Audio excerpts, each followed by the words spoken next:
കൃഷ്ണായ വാസുദേവായ ഹരയേ പരമാത്മനെ പ്രണതക്ലേശനാശായ ഗോവിന്ദായ നമോ നമഃ. ദശകം 1 ശ്ലോകം 5. നിർവ്യാപാരോപി നിഷ്കാരണമജ ഭജസേ യൽക്രിയാമീക്ഷണാഖ്യം തേനൈവോദേതി ലീനാ പ്രകൃതിരസതി കൽപ്പാപി കാലേ തസ്യാഹ സംശുദ്ധമംശം കമപി തമതിരോധായകം സത്വരൂപം സത്വം ധൃത്വാ ദധാസി സ്വമഹിമ വിഭവാകുണ്ഠ വൈകുണ്ഠരൂപം. ഇനി നമുക്ക് അതിൻ്റെ അർത്ഥത്തിലേക്ക് കടക്കാം. ഇതിലിപ്പോൾ എങ്ങനെയാണ് ഭഗവാനെ സംബോധന ചെയ്യണം അറിയോ? ഹേ അജ. അജൻ എന്ന് പറഞ്ഞാൽ ജന്മം ഇല്ലാത്ത ആളാണ്. അതായത് ജന്മവും മരണവും ഒന്നുമില്ല. അജൻ എന്ന് പറഞ്ഞാൽ ഒരിക്കലും ജനനം, അല്ലെങ്കിൽ ശരിക്കും പറയാം ജനനം മാത്രമല്ല, ഒന്നുമില്ല. നമുക്കുള്ള 6 കാര്യങ്ങൾ, അതായത് ജനനം, പിന്നെ വളർച്ച, പിന്നെ ഇങ്ങനെ കുറച്ചും കൂടി അങ്ങനെ വളർന്ന് ഇങ്ങനെ നിൽക്കണത്, കുറേ ഓൾഡ് ഏജ് ആവണ വരെയുള്ള ആ പ്രായം ഉണ്ടല്ലോ അത്, പിന്നെ വാർദ്ധക്യം, പിന്നെ ഈ ദണ്ഡങ്ങളൊക്കെ വന്നിട്ട് വയ്യാണ്ടേ ആവണത്, പിന്നെ മരണം. അങ്ങനെ 6 പരിണാമം എല്ലാവരും നമ്മളെപ്പോലുള്ളവർക്കൊക്കെ അതുണ്ട്. ഇപ്പോൾ birth, growth, sustenance, old age, decay, death.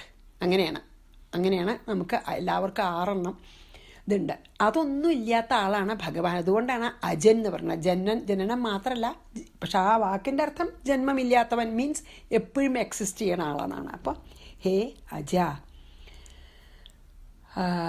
ത്വം അങ്ങ്, നിർവ്യാപാര അപി.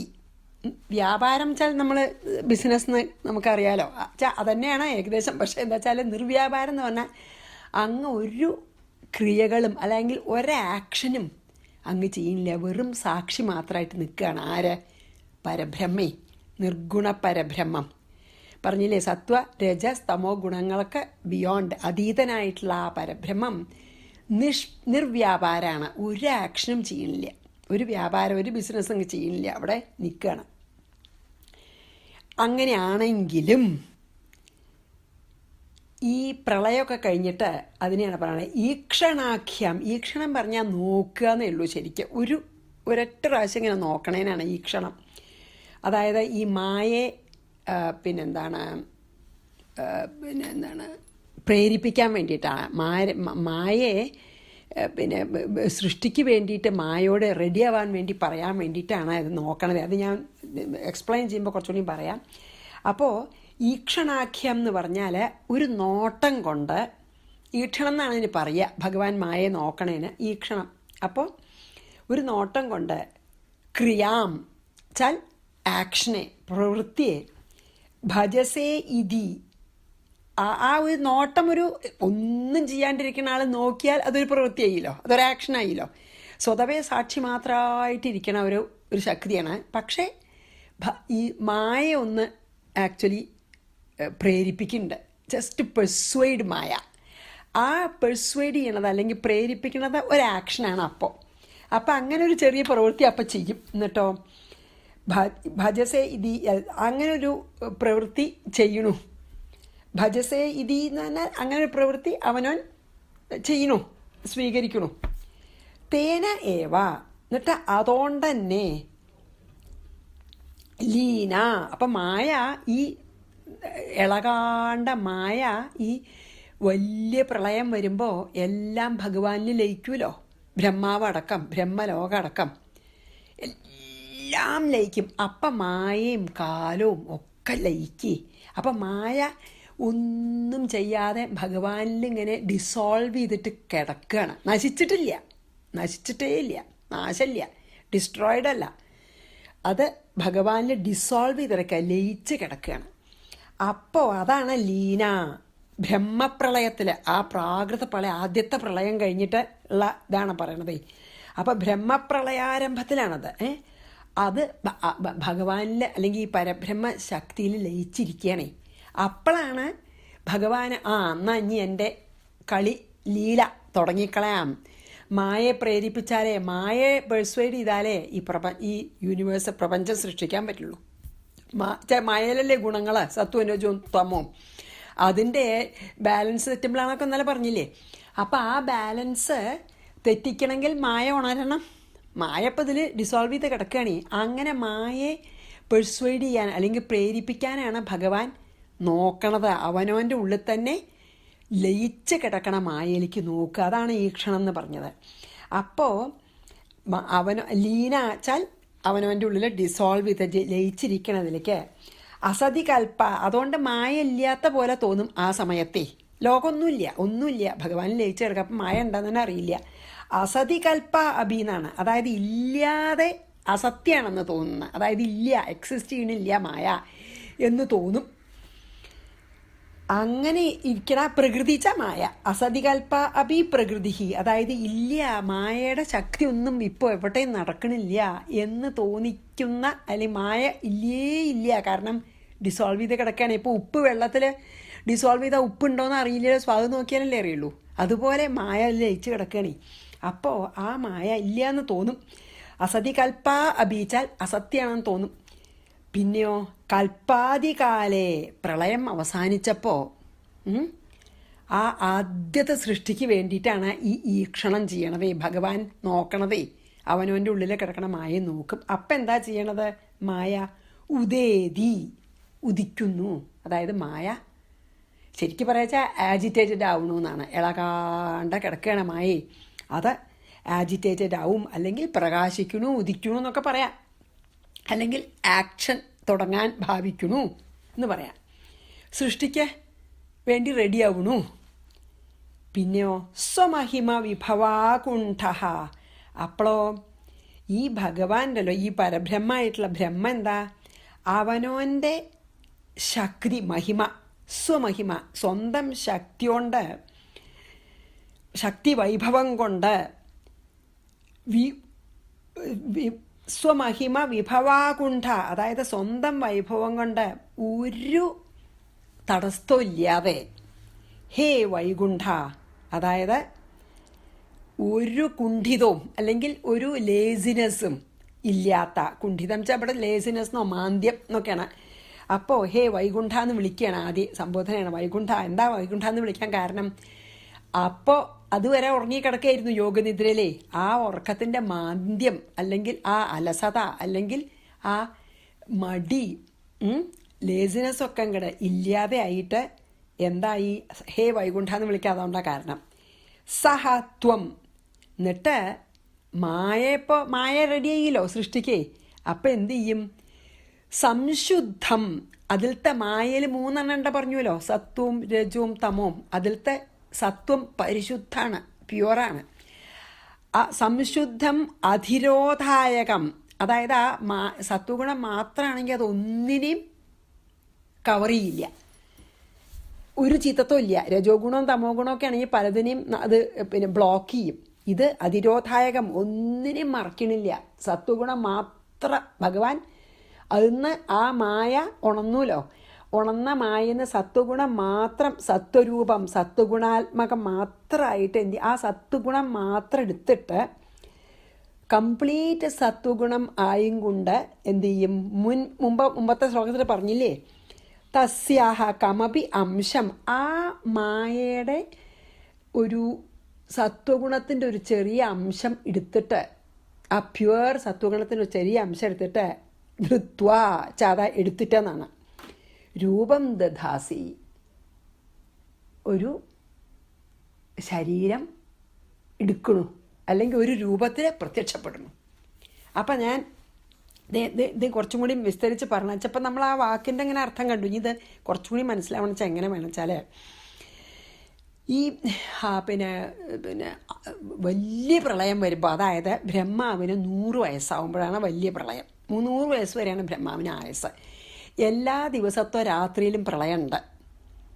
അങ്ങനെ ഒരു പകൽ കഴിഞ്ഞാൽ പ്രളയമുണ്ട്, എല്ലാ പകൽ കഴിഞ്ഞാലും. അതന്നെ വലിയ അനവധി 72 ചതുർയുഗമൊക്കെയാണ് കേട്ടോ. അത് നമുക്ക് കോംപ്രഹെൻഡ് ചെയ്യാൻ തന്നെ പറ്റില്ല, ആലോചിക്കാൻ തന്നെ പറ്റില്ല. അത്ര വലിയ സമയത്തിൻ്റെ നീളം അത്രയാണ്. അത് ഞാൻ അതുകൊണ്ടാണ് ഇപ്പോൾ പറയുന്നില്ല. പക്ഷെ വലിയൊരു സമയമാണത്, ഒരു ബ്രഹ്മാവിൻ്റെ ഒരു പകല്. അപ്പോൾ എല്ലാ രാത്രി ആകുമ്പോഴും ഓരോ പ്രളയമുണ്ട്. പക്ഷെ ആ പ്രളയത്തിൽ ബ്രഹ്മാവ് ഉറങ്ങുകയുള്ളൂ. മഹർഷിമാരെ, ഈ ചിരഞ്ജീവികളായിട്ടുള്ള മഹർഷിമാരെ, അവരൊക്കെ അവിടെ തന്നെ ഇരിക്കും.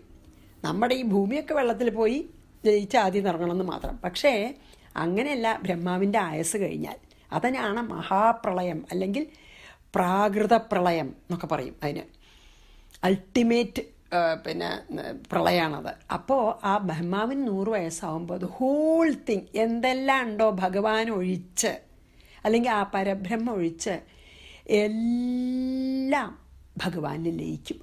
ആ ശക്തിയിൽ, അങ്ങനെ പറയാം, ശക്തിയിൽ ലയിക്കും. ആ പരമാത്മ ചൈതന്യത്തിൻ്റെ ശക്തി, ഈ ലോകത്തിനെല്ലാം കാരണമായിട്ടുള്ള ആ പരമാത്മ ചൈതന്യത്തിൽ എല്ലാം ലയിക്കും. അതായത് എല്ലാ ലോകങ്ങളും, 14 ലോകം ഉണ്ടല്ലോ, ആ 14 ലോകങ്ങളും അതിൽ വസിക്കണ എല്ലാവരും, ബ്രഹ്മാവ് അടക്കം, അതും കാലവും പിന്നെയോ മായയും പിന്നെ നമ്മുടെ ജീവിച്ചിരിക്കുന്നവരെയൊക്കെ കർമ്മങ്ങളും, സുഹൃതവും ദുഷ്കൃതവും എന്ന് പറഞ്ഞില്ലേ നമ്മൾ, സുഹൃതവും ദുഷ്കൃതവും ചെയ്ത കർമ്മങ്ങളുടെയൊക്കെ ഫലം എല്ലാം അതൊന്നും നഷ്ടപ്പെട്ടില്ല. കാരണം പിന്നെ അത് അനുഭവിക്കണേ, അപ്പോൾ അതൊരിക്കലും നഷ്ടപ്പെടില്ല. അപ്പോൾ സുഹൃതവും ദുഷ്കൃതവും എല്ലാവരുടെ എല്ലാം കൂടി ഭഗവാനിലെ ആ പരമാത്മചൈതന്യത്തിൽ ലയിക്കും. എന്നിട്ട് കുറേ കാലം അങ്ങനെ കിടക്കും.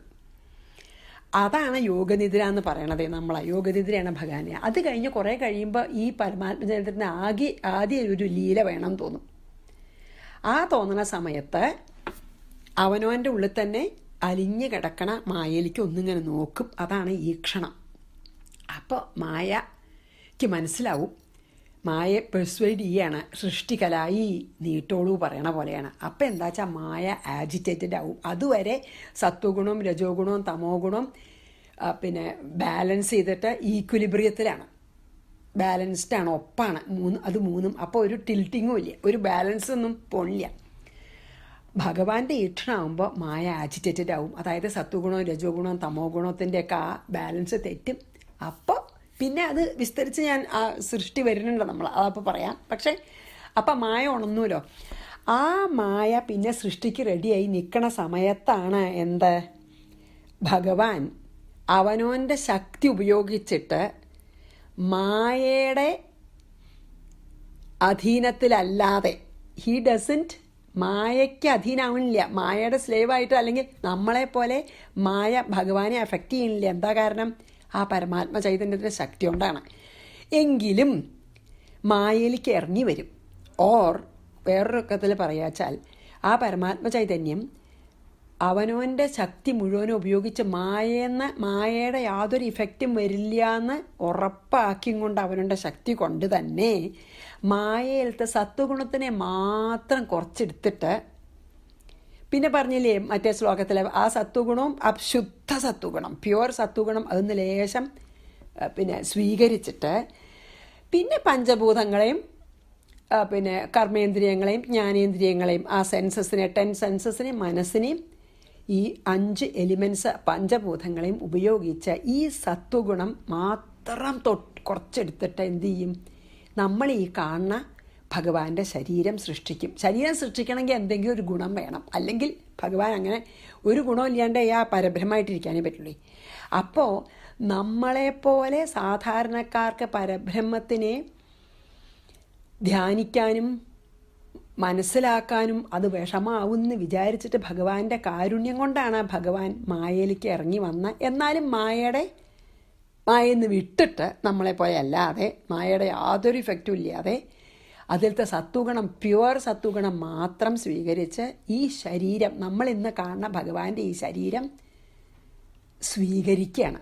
എന്നിട്ടാണ് ഭഗവാൻ നമ്മുടെ മുമ്പിൽ ശരീരത്തോടു കൂടി വരണത്. അതായത് ഈ കൃഷ്ണാവതാരം എടുത്തപ്പോൾ എന്താ ഒരു വ്യത്യാസം വെച്ചാൽ ബ്രഹ്മചൈതന്യം മുഴുവൻ എടുത്തിട്ടാണ് വന്നത്. സത്വഗുണം, പ്യുവർ സത്വഗുണം മാത്രമേ ഉള്ളൂ എന്നുള്ളതുകൊണ്ട് എന്താ ഒരു ഗുണം വെച്ചാൽ ആ ബ്രഹ്മചൈതന്യം ഇന്നലെ പറഞ്ഞ പോലെ ആ ക്രിസ്റ്റലിൽ റിഫ്ലക്റ്റ് ചെയ്യുമ്പോൾ നമുക്ക് ആ ബ്രഹ്മചൈതന്യത്തിന് ഒരു കുറവുമില്ല. ഈ ഗുരുവായൂർ കാണുന്ന ദേഹം എടുത്ത്, നമ്മുടെ ശരീരം എടുത്ത് നമ്മുടെ മുമ്പിൽ വന്ന് നിൽക്കണ ഭഗവാനാണ് ഇതിൽ. അപ്പോൾ ആ ലീലാവിഗ്രഹം എന്നിട്ട് ആണ് നമ്മുടെ മുമ്പിൽ നിൽക്കണ ഇതാവണതെന്നാണ്. അപ്പോൾ അപ്പോൾ പിന്നെന്താണ്, ഈ ഭഗവാന്റെ ഒരു ഈക്ഷണം എന്നാണ് പറയുക അതിന്. അതായത് ഒന്നിങ്ങനെ മായ നോക്കുമ്പോഴേക്കും മായയ്ക്ക് മനസ്സിലായി എന്ത്, ഓ ഇനി ഞാൻ ഭഗവാനെ ഇനിയിപ്പോൾ ഭഗവാന്റെ ലീല തുടരാൻ പോവുകയാണ്, ഞാൻ ഈ സൃഷ്ടിക്ക് റെഡിയാവണം എന്ന് മനസ്സിലാവും. അപ്പോഴാണ് മായ ഉണർന്ന് എഴുന്നേൽക്കാൻ. ഇനി നല്ല രസമാണ് കേട്ടോ, അത് നമുക്ക് 6-ാം അധ്യായത്തിൽ എവിടെ ഒരു വരുന്നുണ്ട് സൃഷ്ടി മുഴുവനെ, അപ്പം നമുക്കത് കൂടുതൽ പറയാം. അങ്ങനെ അപ്പം മായ ശരിക്കും എങ്ങനെയാ വെച്ചാൽ, മായ ഉള്ളതാണോ സത്യമാണോ അസത്യമാണോ എന്ന് പറയാൻ വളരെ വിഷമമാണ്. എന്താ കാരണം വെച്ചാൽ, ബ്രഹ്മത്തിൽ ജയിച്ചിട്ട് അതിന്ന് ഇങ്ങോട്ട് പതുക്കെ വിടുകയാണ്. ശരിക്ക് ബ്രഹ്മത്തിൻ്റെ ഒരു ഭാഗമായിട്ടാണ് സ്വതം. അപ്പം ഉണ്ടെന്നും ഇല്ലയെന്നും എപ്പോഴാണ് ഉള്ളതെന്ന് വെച്ചാൽ, നമ്മുടെ മായയുടെ കീഴിലായാൽ നമുക്ക് മായ ഉണ്ട്, മായയുടെ പുറത്തേക്ക് പോയാൽ നമ്മളെ മായയെ കടന്ന് മായയെ നമ്മൾ ക്രോസ് ചെയ്ത് കഴിഞ്ഞാൽ പരമാത്മാവായി. അതുകൊണ്ടാണ് മായ ബ്രഹ്മസത്യം ജഗന്മിഥ്യ എന്ന് പറയണതേ. ബ്രഹ്മം മാത്രമേ ശരിക്കും സത്യമുള്ളൂ. പക്ഷെ നമുക്ക് ആസ് ലോങ് ആസ് നമുക്ക് മായയുടെ പിന്നെ ഇഫക്റ്റിൽ നമ്മൾ ഇരിക്കുന്നിടത്തോളം കാലം മായ ശരിക്കുണ്ട്. അതാണ് നമ്മളൊക്കെ ഇപ്പം അനുഭവിക്കണതേ, അതാണ്. അപ്പോൾ ഭഗവാൻ അതൊന്നുമില്ല, മായയില്ല. അതുകൊണ്ടാണ് അജൻ എന്ന് പറഞ്ഞതേ.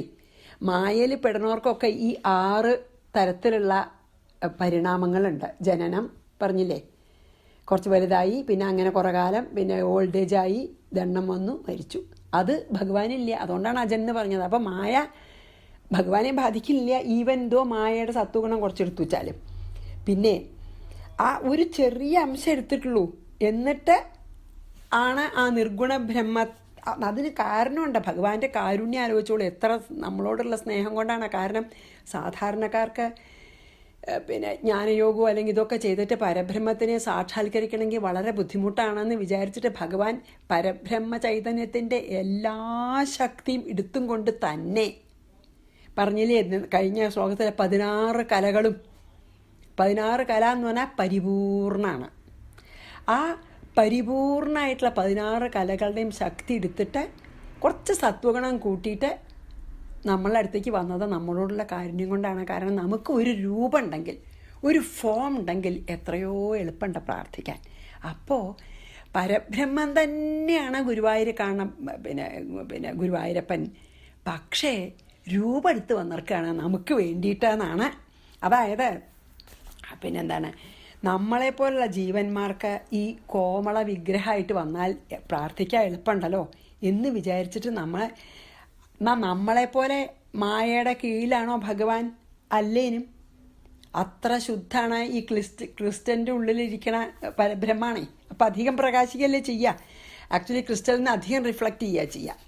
അപ്പോൾ അങ്ങനെ മായയെ കീഴടക്കിയും കൊണ്ടാണ് അദ്ദേഹം ഇരിക്കണത്. അപ്പോൾ നമ്മളെപ്പോലെയുള്ള യാതൊരു ഇതും ഇല്ല. അതേസമയം നമ്മളെപ്പോലെ ദേഹം എടുക്കുകയും ചെയ്തിരുന്നു. പക്ഷെ ദേഹം എടുത്തു എന്നുള്ളതുകൊണ്ട് ഭഗവാന്റെ ചൈതന്യത്തിന് യാതൊരു കുറവുമില്ല. നമുക്ക് ഈ ഗുരുവായൂരപ്പനെ സേവിച്ചാൽ പരബ്രഹ്മരൂപിയായിട്ടുള്ള പരമാത്മ ചൈതന്യത്തിനെ സേവിക്കണ അല്ലെങ്കിൽ പ്രാർത്ഥിക്കണ അതേ ഫലം തന്നെയാണ് എന്നാണ് പറയണത്. എന്തുകൊണ്ടാണ് ഭഗവാൻ മായയിലില്ലെന്ന് പറഞ്ഞറിയോ? നമുക്കൊക്കെ ഞാൻ, എൻ്റെ, എന്നാൽ എന്നൊക്കെയുള്ള വിചാരങ്ങളുണ്ടല്ലേ, ഐ ആൻഡ് മൈൻ. നമുക്ക് ഭഗവാന് ഈഗോ ഇല്ല, ആരോടും മമതയില്ല, ആരോടും ദേഷ്യമില്ല. അങ്ങനെ ആ ഈഗോ ഞാൻ എൻ്റെ എന്നുള്ള വിചാരം ഇല്ലെങ്കിൽ ബോണ്ടേജ് ഇല്ല. അതാണ് നമുക്ക് ഈ കർമ്മബന്ധനം എന്ന് പറയുന്നത്. അതായത് ഞാൻ എൻ്റെ എന്ന് വിചാരിച്ച് ചെയ്യുന്ന കർമ്മങ്ങളൊക്കെ ഫലം അനുഭവിക്കണം, നല്ലതായാലും ചീത്തയായാലും. ആസ് ലോങ് ആസ് നമ്മൾ കർമ്മം ചെയ്യുമ്പോൾ എല്ലാം ഈശ്വരാർപ്പിതമായിട്ട് ചെയ്യുകയാണെന്ന് വെച്ചാൽ നമുക്ക് ബോണ്ടേജ് ഇല്ല പറഞ്ഞല്ലോ. അപ്പം ഭഗവാൻ എന്താ മായയുടെ കീഴിലല്ലാത്ത വെച്ചാൽ ഭഗവാൻ അഹങ്കാരമില്ല. അപ്പം ഭഗവാൻ മായയുടെ മീതെയാണ്. ഈവൻ ദോ മായയിലേക്ക് നമുക്ക് വേണ്ടി ഇറങ്ങി വരുന്നുണ്ടെങ്കിലും പിന്നെ അവനവൻ്റെ ആ മഹിമ കൊണ്ടാണത് പറ്റണതേ. മായ തൊടാതെ മായയിലിരിക്കാൻ പറ്റണതേ. മായ തൊടാതെ മായയിലിരിക്കാൻ കാരണം ഭഗവാന്റെ ആ സ്വമഹിമയാണ്. സ്വമഹിമ വിഭവാകുണ്ടെന്ന് പറഞ്ഞില്ലേ, അവനവൻ്റെ മഹിമ വെച്ചിട്ടാണ് അങ്ങനെ മറയപ്പെടാണ്ട് അല്ലെങ്കിൽ മായയാൽ മറയ്ക്കപ്പെടാണ്ട് കവേർഡ് ആവാണ്ടിരിക്കാൻ പറ്റണതേ. അതുകൊണ്ടാണ് പിന്നെന്താണ് ആ സത്വം ശുദ്ധമായിട്ടുള്ള സത്വഗുണം മാത്രമേ തൊട്ടുള്ളൂ. രജോ ഗുണം തമോ ഗുണം ഒന്നും തൊട്ടില്ല. അത് മാത്രം തൊട്ടിട്ട് പിന്നെ രൂപമെടുത്തത്. അപ്പം നമ്മളെപ്പോലെ കർമ്മബന്ധനമൊന്നുമില്ല ഭഗവാന്. അപ്പം നമ്മളും പതുക്കെ പതുക്കെ നമ്മളെല്ലാ കർമ്മങ്ങളും ഭഗവത് പ്രേരിതമായിട്ട് അല്ല ഭഗവത് അർപ്പിതമായിട്ട് ചെയ്തു തുടങ്ങിയാൽ നമുക്കും ഈ മായയുടെ അപ്പുറത്ത് പോയിട്ട് ഈശ്വരനാവാം. പിന്നെ സത്വഗുണം മാത്രമായിട്ടൊരാളാവാം. അപ്പം ഈശ്വരനാവുമല്ലോ. ആ സത്വഗുണത്തിൽ നിന്നും നമുക്ക് മീതെ പോയാൽ പരമാത്മ ചൈതന്യത്തിലെ പരമാത്മ സാക്ഷാത്കാരം ആവാം എന്നാണ് നമ്മൾ പറയണത്. അപ്പോൾ 16 കലകളോടും കൂടിയിട്ടുള്ള പരമാത്മ ചൈതന്യത്തിൻ്റെ എല്ലാ ശക്തിയോടും കൂടിയിട്ടുള്ള അല്ലെങ്കിൽ എല്ലാ മഹിമയോടും കൂടിയിട്ടുള്ള ആ ഭഗവാൻ തന്നെയാണ് ഈ ഗുരുവായൂർ ശരീരം എടുത്തിട്ട് നമുക്ക് വേണ്ടി ശരീരം എടുത്തിട്ട് അതിമനോഹരമായിട്ടുള്ള വിഗ്രഹമായിട്ട് ലീലാ കോമള വിഗ്രഹമായിട്ട് ഗുരുവായൂർ വിളങ്ങണത്. സംശയിക്കണ്ട, ഇത് പരമാത്മ ചൈതന്യം രൂപം ശരീരമെടുത്ത് വന്നതാണെന്ന് നിങ്ങൾ ഉറപ്പിച്ചോളൂ എന്നാണ് ഇതിൽ പറയണത്. ഇനി ഞാൻ അത്രയേ ഉള്ളൂ ഇതിൽ പറയാൻ. അപ്പം ഇതന്നെ ഇങ്ങനെ ഉറപ്പിക്കുകയാണ്. അതായത് പരബ്രഹ്മ ആദ്യത്തെ കുറേ ശ്ലോകത്തിൽ അത് പറഞ്ഞാൽ പിന്നെ കൃഷ്ണൻ്റെ ലീലകളൊക്കെ പറഞ്ഞാലും നമുക്കിത് ഉറച്ചു നമ്മുടെ ഉള്ളിൽ. എന്താ, ഈ ഭഗവാൻ തന്നെയാണ് നമ്മൾക്ക് ഇത് പ്രാർത്ഥിച്ചാൽ ഒരു പോരായില്ലേ, നമ്മൾ പരമാത്മചൈതന്യത്തിനെ പ്രാർത്ഥിക്കണേ അതേപോലെ തന്നെയാണ് എന്ന് നമുക്കിങ്ങനെ മനസ്സിലാവാൻ വേണ്ടിയിട്ടാണ്. അപ്പം പിന്നെ നമുക്കിനി കൃഷ്ണൻ്റെ ലീലകൾ പറയുമ്പോഴൊക്കെ ഇതന്നെ മനസ്സിലുണ്ടാവുമല്ലോ ഭഗവാൻ തന്നെയാണെന്ന്. അതിന് വേണ്ടിയാണ് പിന്നെയും പറയണത്. അപ്പം ഞാൻ ഇനി 5ാമത്തെ ശ്ലോകം ഒന്നും കൂടി വായിച്ച് നിർത്താം. നിർവ്യാപാരോപി നിഷ്കാരണമജ ഭജസേ യൽക്രിയാമീക്ഷണാഖ്യം തേനൈവോദേതി ലീനാ പ്രകൃതിരസതി കൽപ്പാപി കാലേ തസ്യാഹ സംശുദ്ധമംശം കമപി തമതിരോധായകം സത്വരൂപം സത്വം ധൃത്വാ ദധാസി സ്വമഹിമ വിഭവാകുണ്ഠ വൈകുണ്ഠരൂപം. ശ്രീകൃഷ്ണാർപ്പണമസ്തു. സർവത്ര ഗോവിന്ദനാമ സങ്കീർത്തനം. ഗോവിന്ദ ഗോവിന്ദ.